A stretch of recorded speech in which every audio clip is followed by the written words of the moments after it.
Welcome, my name is Dana Brown. I'm Xojo's Marketing Director. And in this tutorial, we're going to look at a technique you can use to decouple the user interface from the logic when working with a simple SQLite database. In this example, it's just a table with a few columns. So in this technique, a manager class will be responsible for taking control of all the involved UI items, both for presenting the data from the selected record to navigate among all the available records, and coordinate all the controls involved in the typical CRUD operations. As you can see here, the user interface is very basic, providing a list box to display all of the available records, and a text field control and text area control that will be responsible for displaying the selected record data, and also to let the user modify the displayed record data or type in new data when a new record is created. The buttons in the lower area are the ones we're going to use to create new records, update the current record, or delete the selected record. When using other techniques, one of the problems we usually find is that the UI items need to know about others in order to know how they should behave. For example, when a record is selected, enabling the delete button or the update button if the app user changed some of the current record data. And that means that the logic tends to be a little messy at the end because of all of the interactions and possible record states. If we run our example project,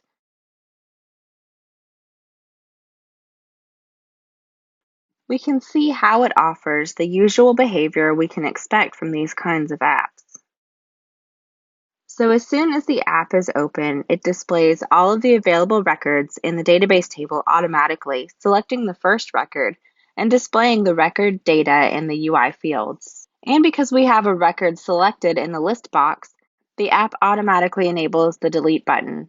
As soon as we make some changes in the data of the record, then it also automatically enables the update button as we would expect. In fact, if we click on the Update button, we can see how the app takes care of updating the record, disabling the Next Update button. In fact, let's change the title field so we can better see how the record is updated, because the changes are also reflected in the list box. So once we click again in the Update button, we can see how the updated record title is reflected in the snippets list box at the same time we keep displaying the same record and the update button is disabled. The App Manager class is also in charge of including the logic usually associated with keeping track of the changes in the current displayed record, and selecting a new entry, in this case from the list box, so it automatically displays a message offering the user the option to save the changes made in the current record, or discard these changes before displaying the new selected record. Here we'll save the changes, and the controller class updates the record, displaying now the new record selected by the user. This is the same thing we get if we make a change in the current record and then we click on the new button. Once again, we get the same dialog offering to the user the option to save the changes or discard them before creating and displaying the new record. So if we opt to keep the changes, these will be saved to the record and the new one is displayed, as we would expect. As you can see, this is more or less all the basic logic we would expect from a database app, either if it's backed by a SQLite, MySQL, PostgreSQL, or any other database engine. But the main difference is what we can see in the tray area of the layout editor for the Xojo snippets window. And we can take a look at the code associated with every control event handler used in the app.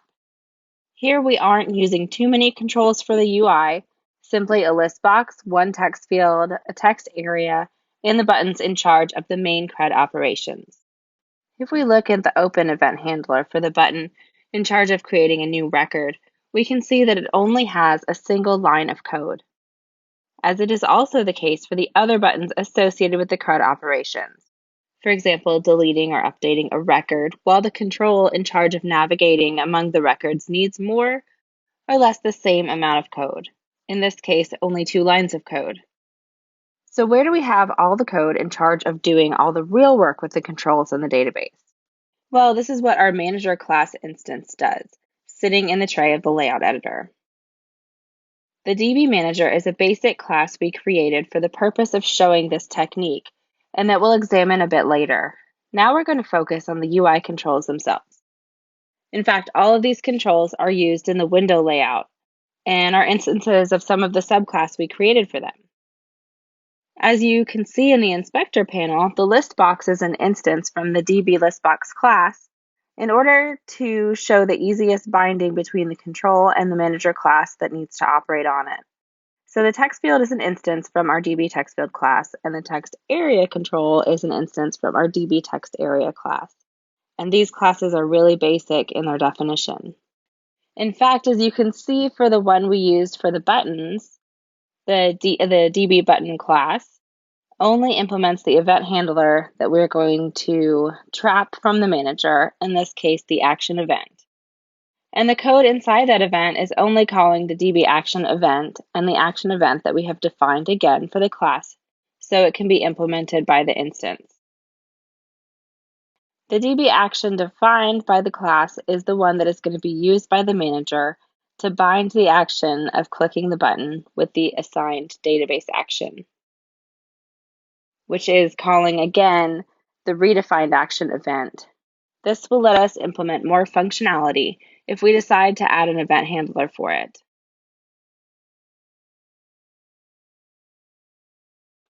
Because we are handling the action event handler in this class itself, then we need to redefine it again, something you can see under the event definition section for the class, where you can also find the DB action event definition. This is the same technique we replicate for the class based on the text field control and the one based on the text area control. In these classes, we are using exactly the same technique, except that we're consuming for these the text change event. And under this event handler, we simply raise a call to the DB text change event handler and the redefined text change event, so it can be implemented by the instances based on these classes. In fact, we implement the text change event because this is when we're interested in adding all the logic that needs to keep track of the data changes made on the selected record. And with the Dblistbox class, there are things that are a little bit more elaborate because this will be the one that's in charge of offering the navigation among records. The first difference is that this class implements the record navigation class interface. As you can see, the records navigation class interface only defines the display records method. The method signature defines the expected parameters. So it's a row set with the records to display, an array with the name of the columns to display, and a series of optional parameters that will let us decide if we want to select the first record, the last one, or none. In addition to implementing the records navigation interface, the Dblistbox class follows basically the same pattern we did in the previous classes. In this case, we're interested in trapping the change event, so that is when the selected row has changed in the list box, and also keep track of the ID value for the record associated with the current selected row in the list box, raising a call to the selected row ID event handler, which is going to be handled by the manager. It's also a call to redefined change event, so it can be implemented by any instance based in the class. So these are the control classes we used in our layout. And now we're going to see how these are handled by the manager. Let's take a look at the manager class and then the binding class.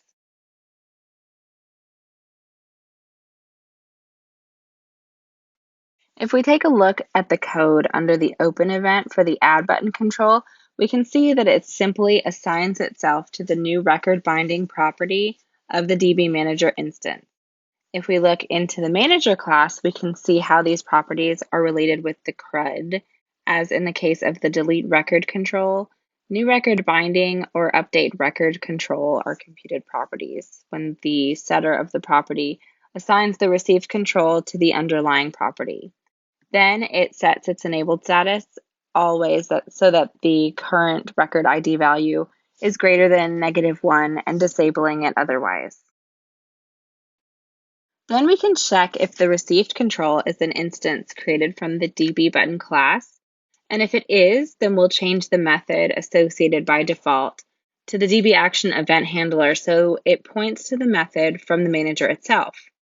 In this case, the property is associated with updating the record, so we'll assign the update record method to the DB action event handler. This means that every time the control raises that event, it will not be managed by the control class, but by the method we set in the manager class. In this case, we are also casting the receiving parameter to the DB button class because we are allowing any kind of instance based on the rect control class to be assigned to this property. And we can see the actual method that will be associated with the received control for the update record property. So this is the method that will be executed every time the user clicks on the button. Inside this method, we call the update current method, passing along the parameter values that tell the method how it should behave when it comes to display all of the record once the current one has been updated. This is the same technique we applied for the other properties in charge of CRUD operations. In this case, the setter for the delete record control property does exactly the same, except that it binds the DB action event handler against the delete record method from the manager class. This is the same approach we take for the button in charge of creating new records. Let's see what happens with the other controls where we use a different approach. Here we'll look to the open event handler for the text field 1 instance. What we do here is declare a new variable that stores a new instance from the binding class, where we can use the class constructor to pass along the control itself and the kind of binding it wants to do, and the name of the table column that it is going to be linked to. As you can see, the message it registers to is binding messages dot binding for field, a value that we can see if we inspect the enumeration available under the binding class. In order to keep this example project as small as possible, this enumeration only defines 2 values or messages currently. The first one is binding for field, and the second one is data refresh. The second one is used when we want to register our Listbox instance as the control in charge of displaying the records from the database, and also for records navigation. If we look into the text area, we take the same approach based on a binding instance, except that in this case, it registers itself for the snippet column. And it's using the same kind of binding message. It's worth noting that this binding is bidirectional. This means that the manager will use the linked control both to keep track of the changes and also to dump the column data from the record into the control for the registered table column. Once we have the binding instance, we only need to call the bind method on the DB Manager instance, passing along the binding object itself. If we look into the bind method from the Manager class, we can see how we handle the received binding objects. We use a dictionary to store all the binding objects, and the first thing we do is check if we already have a dictionary key for that kind of message binding.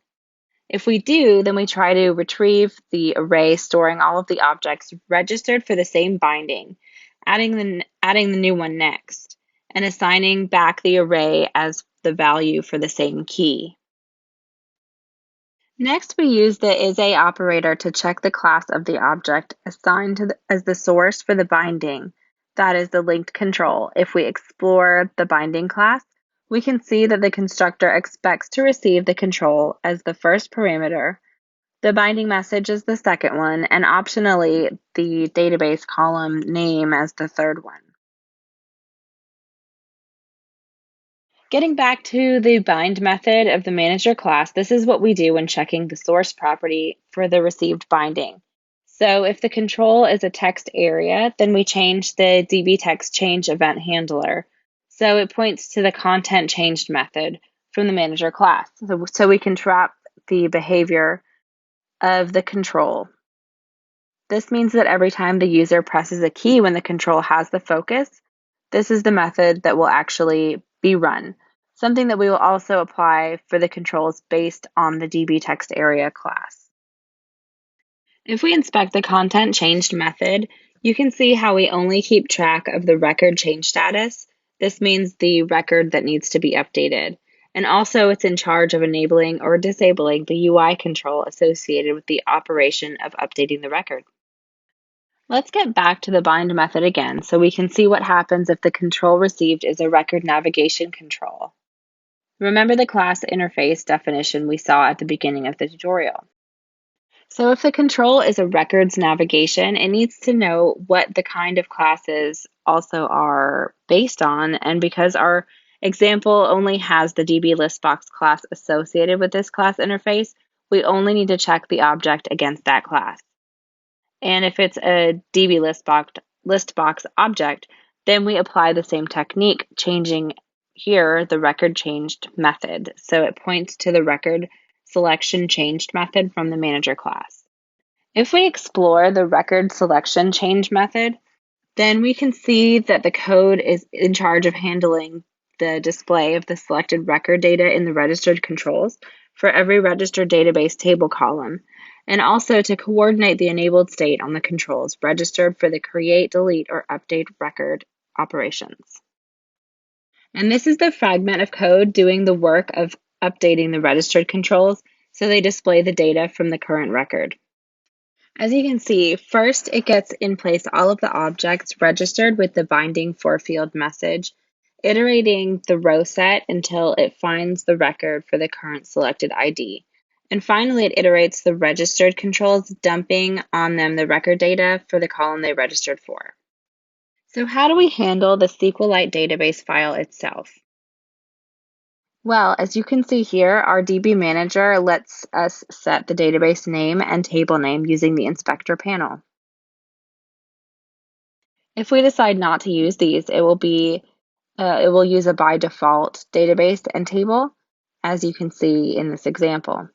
And we set up everything about the database in the update UI method from the manager class. So the first thing it does is checks if the property storing the database object is nil. And if that is the case, it calls the init method. Looking into the init method, we can see the usual logic involved with creating and setting the SQLite database object, where it even creates an example database file and table if we haven't provided such property values. In fact, this is something you can use in your own apps working with SQLite database, even if you don't want to apply all of the other techniques explained here. So what puts everything in play in our example app? This is what we do in the window open event handler, where we simply need to call the update UI method on the DB Manager instance from the manager class.